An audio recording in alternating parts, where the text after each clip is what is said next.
Hi, I'm Jessica Jacobson, and welcome to our first episode of Planit at the Movies, a great way to help make planning your movie night that much easier. Whether you're looking for a great date night or a fun family night out, we'll help make planning it that much easier. I'm here with Planit videographer Rachel Aris. So Rachel, I see you're all donned out in your Twilight gear. Yeah, I thought this shirt seemed fitting because Jackson Rathbone, who plays Jasper, who's my favorite vampire in the Twilight series, is also in the other movie we're reviewing this weekend, The Last Airbender. Oh yeah, he was all over the place this weekend. Yes, he was. But let's talk about the movie from the saga that helped make him famous. Well, we start out in Eclipse with Bella begging Edward to turn her into a vampire so they can have an eternity of love. However, she's met with a little discord with her best friend Jacob, who has a secret crush on her, trying to stop her. Bella's also got some troubles with villain vampire Victoria, who's trying to take down her and the Cullen clan with an army of newborn vampires. So Rachel, I know you're a fan of the books. What'd you think of Eclipse? If I have to say, if I ever see David Slade, the director of Eclipse, out on the street, I'm going to have to give him a big hug or something. Being a fan, I have thought the last couple of movies were a little cheesy, and I didn't expect much, but I had a lot of fun with Eclipse. I was really excited. I'm going to have to disagree with you. I found it to be dull. My mind was wandering. I was wishing I was at home so I could preoccupy myself with something else to do. But I will say this, I enjoyed a scene where Bella, played by Kristen Stewart, is with her mom, and her mom presents her with a gift, and you actually see her genuinely happy. She's usually very somber and downtrodden, but she wasn't in this scene. I have to agree with you. I think that's one of the reasons why I found this movie to be more enjoyable, was because Kristen Stewart seemed to put a little bit more personality and emotion into Bella as a character. Another scene that I thought was fun, I don't know if you did, was the tent scene where Jacob and Edward have to stay together in this tent trying to save Bella's life from the freezing cold. And I thought it was kind of fun watching the boys get along and, not so mad at each other all the time. They had a moment. I'm going to disagree with you again because I felt like it was a drawn-out 90210 episode.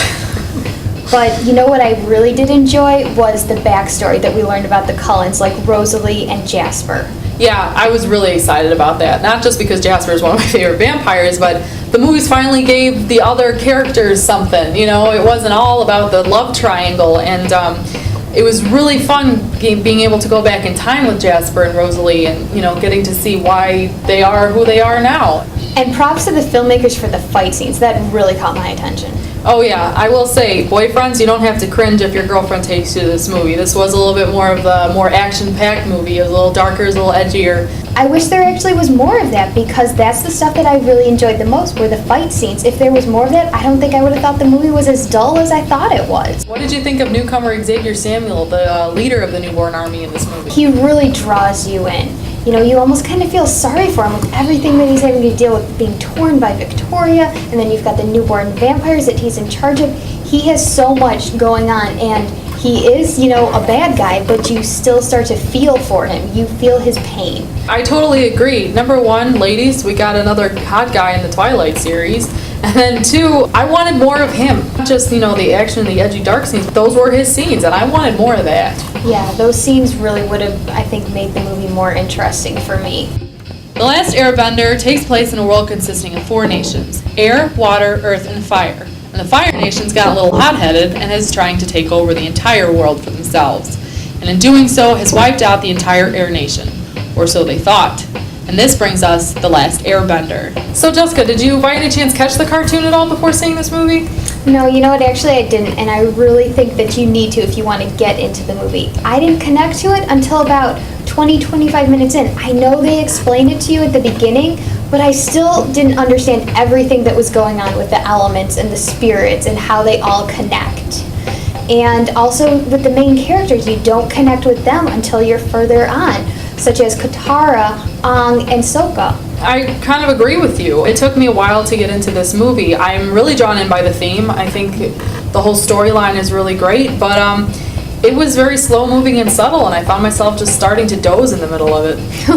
Well, I don't think I dozed, but you know what I really did love was the themes. You learn about destiny, obligation, sacrifice from all the characters, and I think it's great lessons for kids to, couple it with this fantasy world, and I loved all of that you saw throughout all the characters, every single one. I agree with you on the second half of the movie, because I definitely got into it the second half, once they finally start going. But in the beginning, it just felt to me like it took forever to get going. You know, one character who I really was drawn into was Prince Zuko, played by Dev Patel. I totally agree with you there. Dev Patel, Slumdog Millionaire, his acting hasn't skipped a beat. I had a lot of fun with him, and you really kind of connect with him, and you almost want him to win, even though he's the villain. Yeah, he's like the pseudo bad guy because, you know, he has been cast aside from the Fire Nation, and he's trying to, you know, get back in there, but you want him to succeed even though he's the bad guy. Yeah, it's kind of like Riley from Eclipse. There's another tie-in for the movies this weekend, huh? Exactly. I saw the movie in a regular theater, but I know you saw it in 3D. Do you think it was worth it? You know, I'd say go ahead and save your couple of bucks you'd spend on a 3D movie. There were some great graphics in the beginning credits and some great graphics in the end credits, but in the whole middle of the movie through and through, you really didn't need those extra 3D glasses. Yeah, I agree with you. I didn't feel like I was missing anything. But you know what I really enjoyed was the ending. And I'm not trying to give too much away, but there's a great cliffhanger that makes me really want to see the second one. Yeah, I'd say if it hadn't been for that crazy cliffhanger in the end, I wouldn't need to feel the need to go see the next one either. And I'd say wait to see this one on DVD. But yeah, that cliffhanger definitely kind of grabs you, doesn't it? Well, it looks like we're split this week. I say miss Eclipse. And I say go see it. And I'm saying you can wait to go see The Last Airbender. And I say you better go see it. Tune in next week to hear what we say about Despicable Me.